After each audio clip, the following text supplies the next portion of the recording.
I have custody of my children. I have a 10-year-old daughter and a 15-year-old son.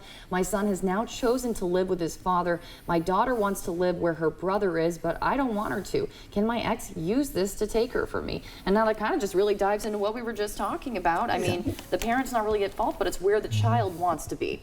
Well, is this a valid, you know, a 15-year-old and a 10-year-old making decisions? Yeah, you hear them all the time. How saying, does your mom, dad. And Good Yeah. question. Pick a Good favorite question. parent. Good question, and here's the general answer. Judges don't want to see children having the power or the authority in terms of what happens with that child.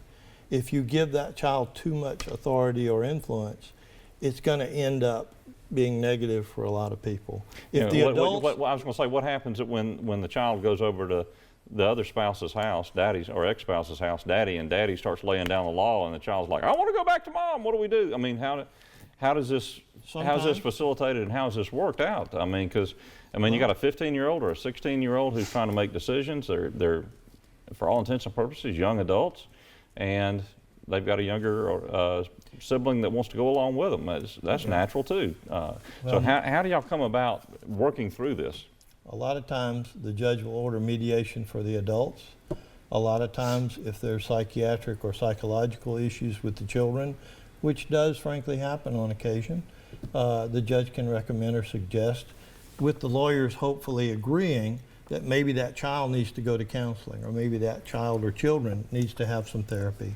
Also, family or conjoint family therapy with all of the parties, even with divorced couples, and how to manage the child that's misbehaving or the child that's turning 15 or 16 and becoming, shall we say, assertive about what they want as opposed to what mom and dad wants.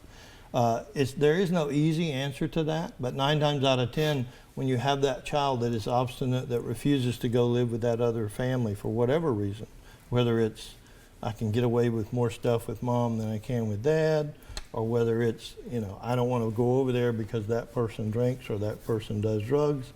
Usually, when those kind of factors come out of the woodwork, the judge will end up making the best decision for that child.